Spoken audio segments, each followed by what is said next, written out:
उपस्थित हूं मैं द्वादश वर्ग के भौतिकी के पहले यूनिट के भाग 13 को लेकर, जिसमें हम लोग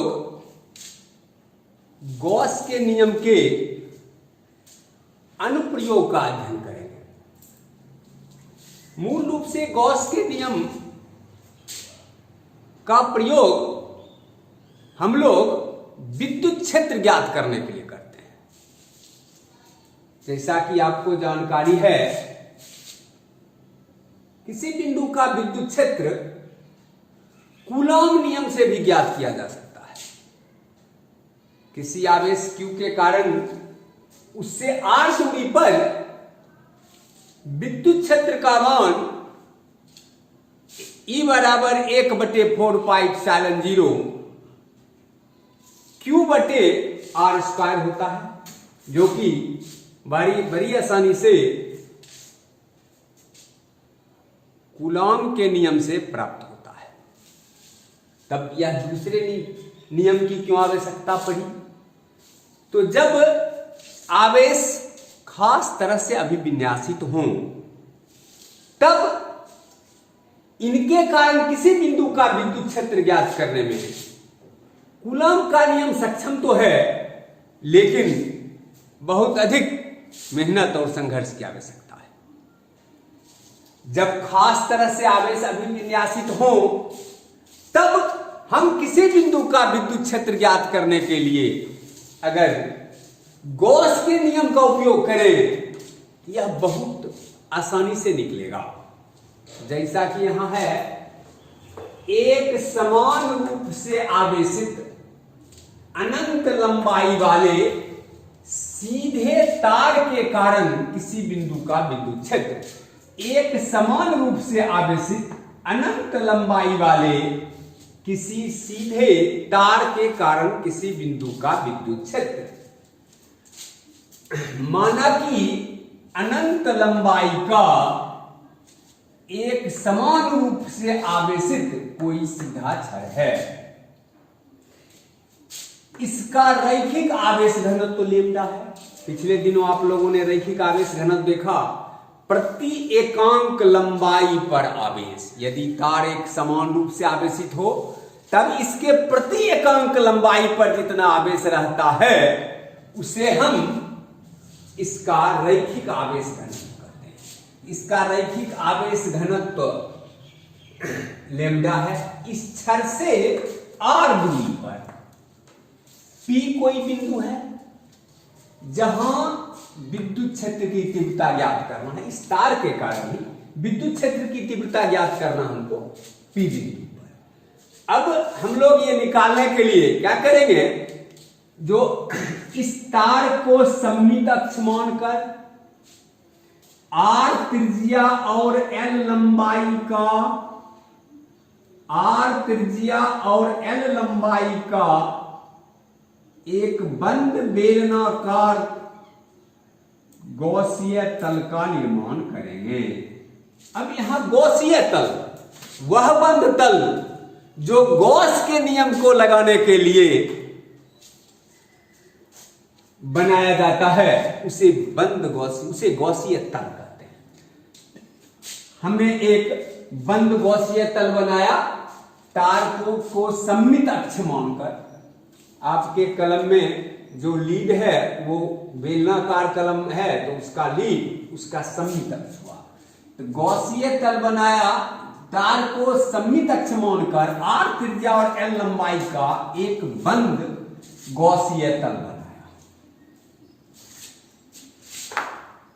जिसके वक्र सतह पर P बिंदु है। देखिए, इसके वक्र सतह पर P बिंदु है। तार को पर धन आवेश दिखाया गया है। अतः P बिंदु का विद्युत क्षेत्र E तार के लंबाई के लंबवत बाहर की ओर होगा। इस दिशा में तार के लंबाई के लंबवत बाहर की ओर होगा। इस बेलन के समतल सतह, अब देखिए, इस बेलन में एक ये समतल सतह है, इसको हम लोग 1 नंबर कह देते हैं। इस बेलन के समतल सतह 1 से गुजरने वाला विद्युत फलक आप लोग वीडियो पॉज करके इसे लिख लेंगे, यहां समझ लीजिए। जो यहां एक हम अल्पकांशीय क्षेत्रफल लेते हैं डेल्टा ए, तो आप जानते हैं क्षेत्रफल सदिश की दिशा तल के लंबवत बाहर की, और विद्युत क्षेत्र की दिशा तार के लंबाई के लंबवत बाहर की, इस दोनों के बीच का कोण 90 डिग्री होगा। तो इस बेलन के समतल सतह एक से गुजरने वाला विद्युत फ्लक्स फाई फर्स्ट बराबर E vector dot delta A vector, पीछे हम लोग पढ़े। तो ई डेल्टा ए कॉस 90 डिग्री, और आप लोग जानते हैं कॉस 90 डिग्री का मान 0 होता है, अतः फर्स्ट एक नंबर से गुजरने वाला समतल सतह एक से गुजरने वाला विद्युत फ्लक्स 0 होगा।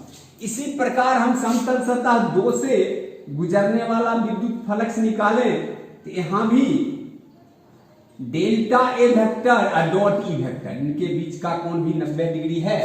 तो delta A vector dot E vector dot delta A vector बराबर फिर 0 cos 90 0।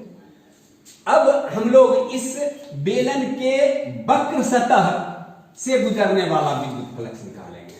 तो इस बेलन के वक्र सतह 3 से गुजरने वाला विद्युत flux phi sigma E vector dot delta A vector. यहां हम एक डेल्टा ए क्षेत्रफल ले लेते हैं, डेल्टा ए और ई दोनों की दिशा परस्पर समांतर है, तो ई और डेल्टा ए के बीच का कोण 0 डिग्री, तो ये हो जाएगा पहले ई डेल्टा ए cos 01, और ई हर जगह बराबर है, ई बाहर निकल गया, ए बराबर सिग्मा डेल्टा ए बराबर ए, सिग्मा डेल्टा ए बराबर ए, मतलब वक्र सतह का कुल क्षेत्रफल। और आप लोगों को जैसा कि ज्ञात है किसी बेलन के वक्र सतह का कुल क्षेत्रफल 2 पाई आर एल होता है, तो E गुना 2 पाई आर एल इस बंद तल से गुजरने वाला कुल विद्युत फ्लक्स। अब हम पूरे गॉसीय तल से इस बंद तल से गुजरने वाला कुल फ्लक्स था, मतलब इस पूरे बेलनाकार गॉसीय तल से गुजरने वाला कुल विद्युत फ्लक्स निकालना चाहें तो हमको जोड़ना पड़ेगा फाई बराबर फाई फर्स्ट जोड़ फाई सेकेंड जोड़ फाई थर्ड बराबर E इंटू 2 पाई आर एल। अब इस बेलन के अंदर तार की लंबाई L है, क्यों? इस बेलन की लंबाई हम लोगों ने L माना है, तो बेलन के अंदर तार की लंबाई L है, तो बेलन के अंदर मतलब बंद तल के अंदर कुल आवेश क्या होगा? तो प्रति एकांक लंबाई पर आवेश है लेमडा, बेलन के अंदर तार की लंबाई है लेमडा, इसलिए बेलन के अंदर तार की लंबाई है L, इसलिए हमारा कुल विद्युत फ्लक्स होगा Q बराबर लेमडा L। गॉस के प्रमेय से इस बंद तल से संबद्ध कुल विद्युत फ्लक्स, अगर हम गॉस का प्रमेय लगा दें तो गॉस के प्रमेय में आप लोगों ने जैसा कि पढ़ा है किसी बंद तल से गुजरने वाला कुल विद्युत फ्लक्स Q बटे एप्सिलॉन 0 होता है, जहां Q बंद तल के भीतर कुल आवेश है। यहाँ कुल आवेश यहाँ भी Q बराबर लेमडा L है, तो फाई बराबर Q बटे एप्सिलॉन 0, और चूंकि Q बराबर लेमडा L तो लेमडा L बटे एप्सिलॉन 0। अब ये समीकरण 1 और समीकरण 2 आपस में बराबर होंगे, क्योंकि ये दोनों एक ही बंद तल से गुजरने वाले विद्युत फ्लक्स हैं। तो दोनों को अगर हम बराबर कर दें तो समीकरण 1 और 2 से E इंटू 2 पाई आर एल बराबर लेमडा L बटे एप्सिलॉन 0, या E बराबर 1 बटे 2 पाई एप्सिलॉन 0 लेमडा बटे आर। तो इस समीकरण से गॉस का प्रमेय का उपयोग कर यह समीकरण प्राप्त हुआ है, और इस समीकरण से एक समान रूप से आवेशित अनंत लंबाई वाले किसी सीधे छड़ के कारण किसी बिंदु का विद्युत क्षेत्र निकाला जा सकता है। ये परिमाण है। अगर हम इसे सदिश रूप में व्यक्त करें, क्यों? विद्युत क्षेत्र एक सदिश राशि है, तो विद्युत क्षेत्र को सदिश रूप में दर्शाना आवश्यक है। तो सदिश रूप में अगर हम व्यक्त करें तब होगा E बराबर 1 बटे 2 पाई एप्सिलॉन 0 लेमडा बटे आर डॉट एन कैप, जहां एन कैप एक एकांक सदिश है तार के लंबाई के लंबाई, एन कैप एकांक सदिश है इस तार के लंबाई के लंबाई। अब बाहर की ओर कब? यदि तार धनावेशित होता, और अंदर की ओर जब तार पर अगर हम ऋण आवेश दिए रहते तब अंदर की ओर ऋण आवेशित हो। एक बात और यहां ध्यान देने की है, जो एक समान रूप से आवेशित अनंत लंबाई वाले किसी सीधे तार के कारण किसी बिंदु का विद्युत क्षेत्र E समानुपाती 1/r होता है।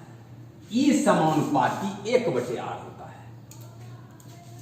E समानुपाती 1/r होता है। आगे हम लोग दूसरा अनुप्रयोग देखेंगे। हम लोग पहला अनुप्रयोग देखे गॉस के प्रमेय का।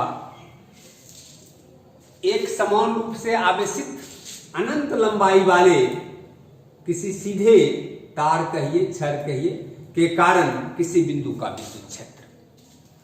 दूसरे अनुप्रयोग में हम लोग पढ़ेंगे आवेश के किसी समतल चादर के निकट विद्युत क्षेत्र की तीव्रता। Electric field near a plane sheet of charge. यहां यह ध्यान देना है कि आवेश की किसी समतल चादर के कारण इस चादर के निकट किसी बिंदु का विद्युत क्षेत्र की तीव्रता। 1 नंबर जो बताया गया अनुप्रयोग परीक्षाओं में लॉन्ग क्वेश्चन के रूप में पूछा जाता है और यह भी लॉन्ग क्वेश्चन के रूप में पूछा जाता है। इसलिए पहले हमने लिखा है कि आप वीडियो पॉज करके इसको अच्छे ढंग से अपने कॉपी पर लिख सकें और इसको मैं अच्छे ढंग से समझा रहा हूं, इसको ध्यान से समझिए तब इसको लिखिए। माना कि आवेश की एक समतल चादर है। हम चित्र इसे ड्रॉ करेंगे।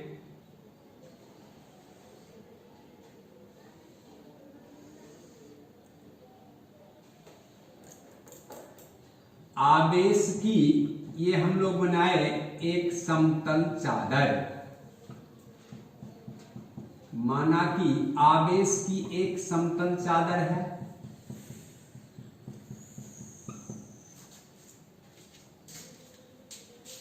आवेश की इसका पृष्ठ आवेश घनत्व सिग्मा है, अर्थात इसके प्रति यह एक समान रूप से आवेशित है और इसके प्रति एकांक क्षेत्रफल पर आवेश सिग्मा है। यह एक समान रूप से आवेशित है, इसका पृष्ठ आवेश घनत्व सिग्मा है। इस चादर के निकट कोई बिंदु P है। मान लीजिए यहां कोई बिंदु P है। इस चादर के निकट कोई बिंदु P है जहां इस चादर के कारण विद्युत क्षेत्र की तीव्रता ज्ञात करना है। जहां विद्युत क्षेत्र की तीव्रता E ज्ञात करना है। अब हम लोग बनावट करेंगे। एक बंद बेलनाकार गॉसीय तल बनाया। एक बंद बेलनाकार गॉसीय तल हमने बनाया।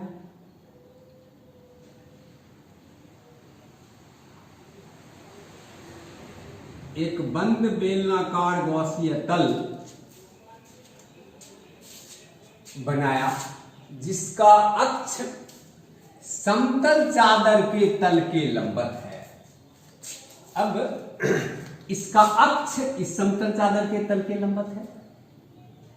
इसका एक समतल सतह है AB, दूसरा है C। तो समतल सतह AB और CD चादर के पृष्ठ के समांतर है। मतलब इस समतल सतह AB के क्षेत्रफल सदिश की दिशा चादर के पृष्ठ की दिशा के समांतर है। उसी तरह इसका भी ये पृष्ठ के समांतर है, चादर के पृष्ठ के समांतर है। AB सतह से गुजरने वाला विद्युत फलक अगर हम फाई फर्स्ट निकालें तो AB सतह का क्षेत्रफल हम मान लें डेल्टा A और यहां पर मान लें विद्युत क्षेत्र E।